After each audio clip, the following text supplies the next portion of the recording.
வணக்கம். இந்த வீடியோவில்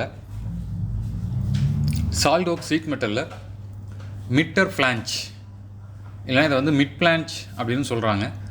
இல்லை இதை வந்து MITER மிட்டர் ஃப்ளாஞ்ச் அப்படின்னு நான் சொல்கிறேன். இது எப்படி வந்து நம்ம சாலிட்வொர்க்ஸில் க்ரியேட் பண்ணுறது அப்படிங்கிறத பார்க்கலாம். இது நார்மலாக ஒரு ஃப்ளாஞ்ச் ஃபீச்சர் மாதிரி தான். நீங்கள் ஜஸ்ட் ஏதாவது ஒரு ப்ரொஃபைல் ட்ரா பண்ணிவிட்டு அந்த ப்ரொஃபைலில் உங்களுக்கு வால் மாதிரியான ப்ரொஃபைல் வேணும் அப்படின்னா நம்ம வந்துட்டு இந்த மிட்டர் ஃப்ளாஞ்ச் அப்படிங்கிறத யூஸ் பண்ணிவிட்டு ஈஸியாக க்ரியேட் பண்ணிக்கலாம். ஸோ வாங்க இது எப்படி நம்ம ஷீட் மெட்டலில் க்ரியேட் பண்ணுறது அப்படிங்கிறத பார்க்கலாம். ஸோ இப்போ நான் வந்து சாலிட்வொர்க்ஸ் ஓப்பன் பண்ணியிருக்கேன். அதில் போய்ட்டு நியூ பார்ட்.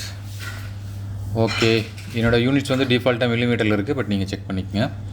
ஸோ இப்போ நான் ஜஸ்ட்டு வந்து ஸ்கெட்சில் போய்ட்டு ஒரு ஸ்கெட்சு ட்ரா பண்ணுறேன். ஜஸ்ட்டு டாப் லைன் செலக்ட் பண்ணிவிட்டு so corner to corner rectangle, small dimension. So இது ஒரு 100 millimeter. ஸோ இது ஒரு 150 millimeter. ஸோ எனக்கு இது மாதிரி ஸ்ட்ரெயிட் ரெக்டாங்குலர் ப்ரொஃபைல் வேண்டாம். நான் அகைன் லைன் யூஸ் பண்ணிவிட்டு இந்த மிட்லேருந்து இது வரைக்கும் ஒரு இன்க்ளைண்டாக ஒரு லைன் ட்ரா பண்ணிக்கிறேன். ஸோ தென் ட்ரிம் யூஸ் பண்ணிவிட்டு இதை ட்ரிம் பண்ணிடலாம். Okay, update.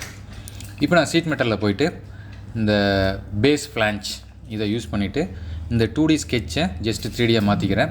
இதோட திக்னஸ் வந்துட்டு நான் வந்து ஒரு 2 millimeter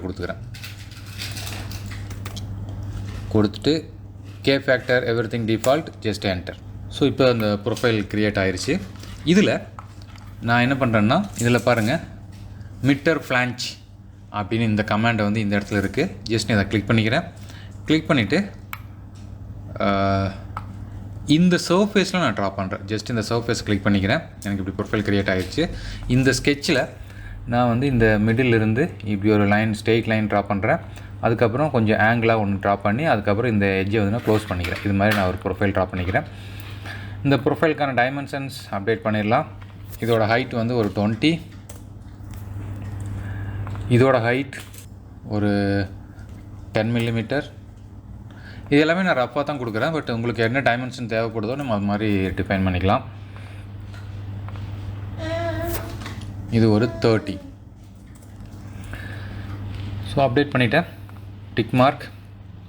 ஸோ டிக் மார்க் கொடுத்ததையும் நான் ஜஸ்ட் இதை வந்து ரொட்டேட் பண்ணுறேன். இங்கே பாருங்கள், எனக்கு இப்போது இது மாதிரி ஒரு ரிப்பு ஒரு ப்ரொஃபைல் க்ரியேட் ஆகிடுச்சு. ஓகேங்களா? இதில் நம்மளுக்கு எப்பவும் போல் ஆஸ் யூஸ்வல் இங்கே ஃபஸ்ட்டு பார்த்தீங்க அப்படின்னா பேராமீட்டர்ஸ் கொடுத்துருக்காங்க. ஃபஸ்ட்டு வந்து எட்ஜ். நீங்கள் எந்தெந்த எட்ஜுக்கு உங்களுக்கு இந்த ப்ரொஃபைல் வேணுமோ அந்த எட்ஜெல்லாம் நீங்கள் செலக்ட் பண்ணலாம். இப்போ நான் ஒரு எட்ஜை மட்டும் செலக்ட் பண்ணி தான் இதை ட்ரா பண்ணியிருக்கேன். எனக்கு இந்த எட்ஜ் வேணும் அப்படின்னா ஜஸ்ட் இங்கே கிளிக் பண்ண அப்படின்னா போதும், ஆட்டோமேட்டிக்காக எனக்கு அதுவும் ஜென்ரேட் ஆகிரும். ஸோ எந்தெந்த எட்ஜெல்லாம் வேணுமோ நீங்கள் எல்லா எட்ஜுமே வந்து செலக்ட் பண்ணிக்கலாம். ஸோ இப்போ செலக்ட் பண்ணுறது மூலமாக ஆட்டோமேட்டிக்காக இங்கே பாருங்கள் எனக்கு ஃபுல்லாக உள்ள கவர் ஆன மாதிரி க்ரியேட் ஆகிருச்சு. அடுத்தது ரேடியஸ். நீங்கள் டிஃபால்ட் ரேடியஸ் வச்சுக்கிறீங்களா, இல்லை நீங்கள் உங்களுக்கு ஏதாவது ரேண்டம் ரேடியஸ் வேணுமோ அப்படிங்க நீங்கள் டிஃபைன் பண்ணிக்கலாம். ஸோ டிஃபால்ட் ரேடியஸ் யூஸ் பண்ணிட்டீங்க அப்படின்னா ஆட்டோமேட்டிக்காக அதுவாக ஜென்ரேட் ஆகிக்கும். இல்லை உங்களுக்கு வேணும் அப்படின்னா ஜஸ்ட் இந்த டிக் மார்க் அன்டிக் பண்ணுங்கள். உங்களுக்கு கீழே ரேண்டம் வேல்யூஸ் ஓப்பன் ஆகும். இங்கே வந்து உங்களுக்கு எவ்வளோ ரேடியஸ் வேணுமோ அந்த ரேடியஸ் நீங்கள் ஆட் பண்ணிக்கலாம். ஸோ நான் இப்போ வந்து ஜஸ்ட் டிஃபால்ட் விட்டுறேன். அப்படி இல்லை அப்படின்னா டிஃபால்ட்டாக நம்மளுடைய திக்னஸ் வந்து 2 millimeter கொடுத்துருக்குறோம். நம்ம இங்கேயும் வந்து நீங்கள் 2 millimeters கொடுத்துக்கலாம். இந்த ரேடியஸ் பார்த்தீங்கன்னா இந்த இடத்துல வந்து உங்களுக்கு அந்த ரேடியஸ் க்ரியேட் ஆகும் எவ்வளோ வேணும் அப்படிங்கிறது. அடுத்தது அந்த ஃப்ளாஞ்சோட பொசிஷன். நம்ம இந்த இடத்துல ஸ்கெட்ச் ட்ரா பண்ணியிருக்கோம். இப்போ இந்த பொசிஷனில் இருக்குது, உள்ளே இருக்குது. உங்களுக்கு வெளியே வேணும் அப்படின்னா நீங்கள் கிளிக் பண்ணிங்க அப்படின்னா இந்த பொசிஷன் வெளியே வந்துடும். ஜஸ்ட் நான் இப்போ வந்து இந்த 4வது இதை வந்து கிளியர் பண்ணுறேன். ஜஸ்ட்டு டெலிட் பண்ணுறேன், ஏன்னா உங்களுக்கு கிளியராக தெரியணும் அப்படிங்கிறதுக்காக. அடுத்தது இந்த பொசிஷனை கிளிக் பண்ணோம் அப்படின்னா உங்களுக்கு இந்த பொசிஷன் வந்து வெளியிலேருந்து ஜென்ரேட் ஆகும். இந்த 2 mm ரேடியஸ் வந்துட்டு வெளியிலேருந்து ஜென்ரேட் ஆன மாதிரி இருக்கும். உங்களுக்கு இது எந்த ப்ரொஃபைல் உங்களுக்கு சூட்டபுளாக இருக்குமோ உங்கள் டிசைனுக்கு அதை நீங்கள் செலக்ட் பண்ணிக்கோங்க. இப்போ நான் வந்து வெளியிலேருந்து செலக்ட் ஆகிற மாதிரியே செலக்ட் பண்ணியிருக்கேன். சைடு பெண்டு வந்து ட்ரிம்மாக இருக்கணுமா அப்படின்னு கேட்குது. உங்களுக்கு வேணும் அப்படின்னா இதை நீங்கள் வந்து டிக் மார்க் ஆக்டிவேட் பண்ணிக்கோங்க. அந்த சைடு பெண்டு வந்து ட்ரிம் ஆகும். அப்படி இல்லாமல் ட்ரிம் ஆகாமல் ஸ்ட்ரைட்டாக வேணும் அப்படின்னா நீங்கள் ஸ்ட்ரைட்டாக கொடுத்துக்கலாம். அடுத்தது கேப் டிஸ்டன்ஸ். ஸோ கேப் அப்படிங்கிறது இது எந்த கேப்பை மீன் பண்ணுறாங்க அப்படின்னா, இங்கே பாருங்கள், இங்கே ஒரு கேப் இருக்கும். இந்த 2 ப்ரொஃபைலும் மெர்ஜ் ஆகிற இடத்துல ஒரு கேப் வரும். இந்த கேப் எவ்வளோ டிஸ்டன்ஸ் வேணும் அப்படின்னு கேட்குறாங்க. ஸோ நான் இப்போ வந்து 1 millimeter கொடுக்குறேன். இங்கே பாருங்கள், இந்த கேப் வந்து எனக்கு 1 millimeter இன்க்ரீஸ் ஆகிருக்கு நீங்கள் பார்க்க முடியும். இப்போ நான் இது 1 அப்படிங்கிற நான் வந்து இப்போ ஒரு 2 millimeter கொடுக்குறேன். பாருங்கள், கேப் இன்க்ரீஸ் ஆகிருக்கு. நான் இன்னும் ஒரு 5 millimeter கொடுக்குறேன்.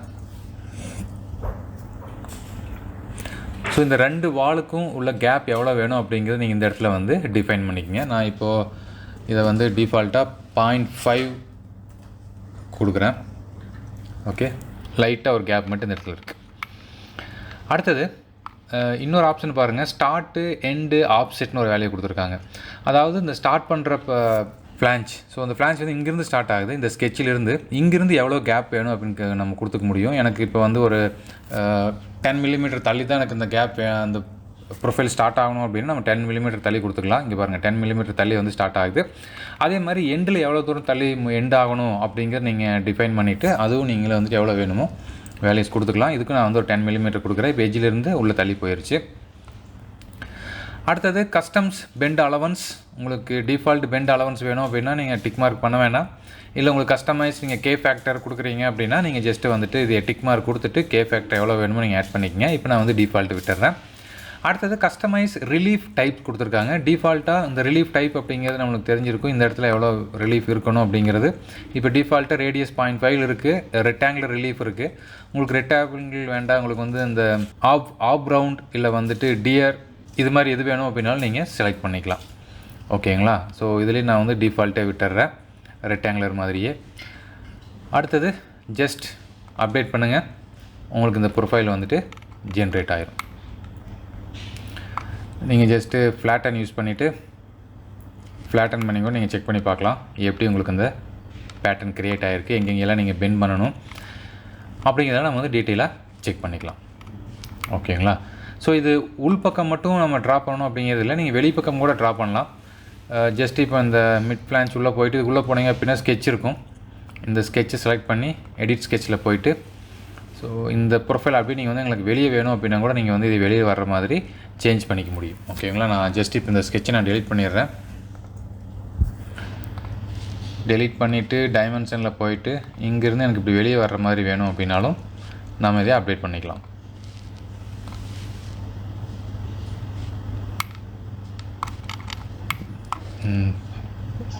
ஃப்ளாட்டை நான் ஆஃப் பண்ணிடுறேன். இதில் பாருங்கள் கரெக்டாக வெளியே வர்ற மாதிரி உங்களுக்கு க்ரியேட் ஆகிருக்கு. ஸோ இதோட வேல்யூஸ் நீங்கள் மாடிஃபை பண்ணணும் அப்படின்னா ஜஸ்ட் இந்த ஸ்கெட்சுக்குள்ளே போய்ட்டு நீங்கள் இதை டபுள் கிளிக் பண்ணிங்க அப்படின்னா இங்கே பாருங்கள் இந்த இடத்துல வேல்யூ இருக்குது. எனக்கு இப்போ வந்து ஜஸ்ட்டு 1 mm ரேடியஸ் இருந்தால் போதும். ஜஸ்ட்டு 1 கொடுத்துட்டு என்டர் பண்ணுறேன். என்டர் பண்ணது எனக்கு ஆட்டோமேட்டிக்காக எல்லாமே வந்து எல்லா ஃப்ளான்ச்லேயுமே எனக்கு 1 மில்லிமீட்டர் வந்து ரேடியஸ் ஜென்ரேட் ஆகிருச்சு. சம்டைம்ஸ் ஒரு சிலருக்கு வந்து இந்த இது ஆட்டோமேட்டிக்காக ஜென்ரேட் ஆகாமல் இருக்கலாம். அப்படி ஜென்ரேட் ஆகலை அப்படின்னா மேலே டாப் ஐக்கானில் பாருங்கள் ரீபில்ட் அப்படின்னு ஒரு ஆப்ஷன் கொடுத்துருக்காங்க. அதோட ஷார்ட்கட் வந்து Ctrl+B. இது நீங்கள் கிளிக் பண்ணிங்க அப்படின்னா ஆட்டோமேட்டிக்காக உங்களுக்கு வந்து ரீபில்ட் ஆகி கரெக்டான டைமென்ஷனுக்கு அப்டேட் ஆயிரும். ஓகேங்களா? ஓகே, ஸோ இந்த டூல் எப்படி ஒர்க் பண்ணுறது அப்படிங்கிறது உங்களுக்கு புரிஞ்சிருக்குன்னு நினைக்கிறேன். மீண்டும் அடுத்த வீடியோவில் சந்திக்கலாம். நன்றி.